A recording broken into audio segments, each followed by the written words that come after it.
From the rising of the sun to its going down, the Lord's name is to be praised. Let us open our hearts to his presence and listen for his voice in the stillness of this evening hour. Our evening sacrifice, the desire of ages, chapter 12, the temptation, October 17th.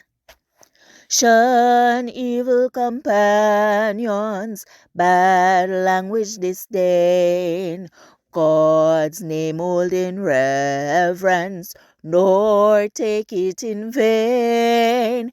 Be thoughtful and earnest, kind-hearted and true. Look ever to Jesus, he'll carry you through. Ask the Savior to help you, comfort, strengthen, and keep you. He is willing to aid you. He will carry you through.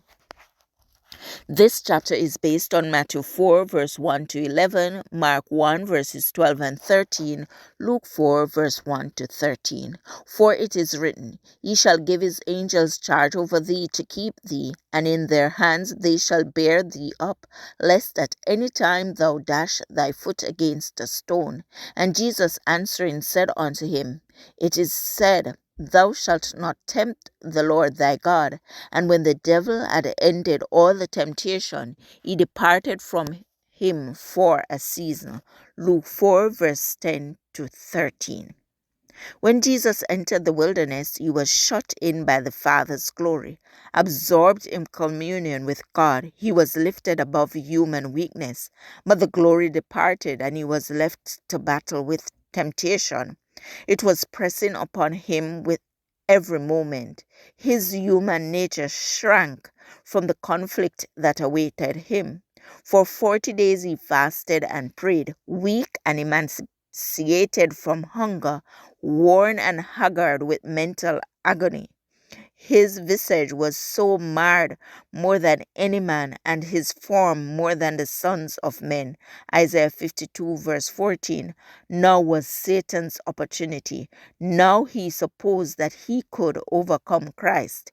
There he came to the Savior, as if in answer to his prayers, one in the guise of an angel from heaven. He claimed to have a commission from God to declare that Christ's fast was at an end, and God had sent an angel to stay the hand of Abram from offering Isaac. So satisfied with Christ's willingness to enter the blood-stained path, the Father had sent an angel to deliver him. This was the message brought to Jesus. The Savior was faint from hunger. He was craving for food when Satan came suddenly upon him, pointing to the stones which strewed the desert, and which had the appearance of loaves. The tempter said, If thou be the Son of God, command that these stones be made bread. Though he appears as an angel of light, these first words betray his character. If thou be the Son of God. Here is the insinuation of distrust. Should Jesus do what Satan suggests, it would be an acceptance of the doubt. The tempter plans to overthrow Christ by the same means that were so successful with the human race in the beginning. How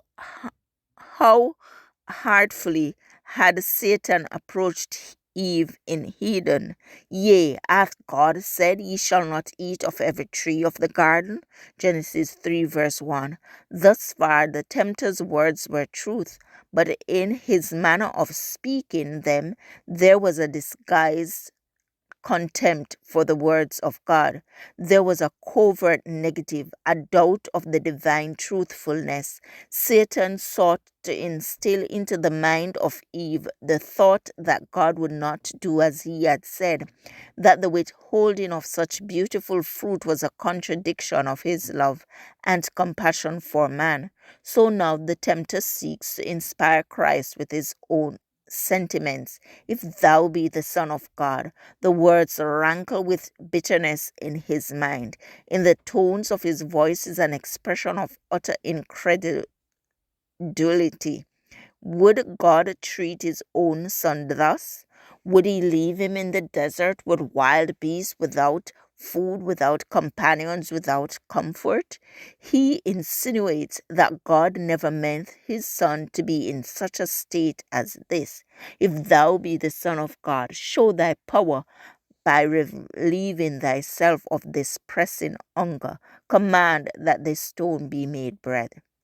This passage was taken from The Desire of Ages, page 118 to 119, Pacific Press Publishing Association, copyright 2005, or Evening Sacrifice, October 17th. I encourage you to connect with God and receive strength to overcome obstacles each day. Thank you for listening. Please join us tomorrow as we offer up our evening sacrifice.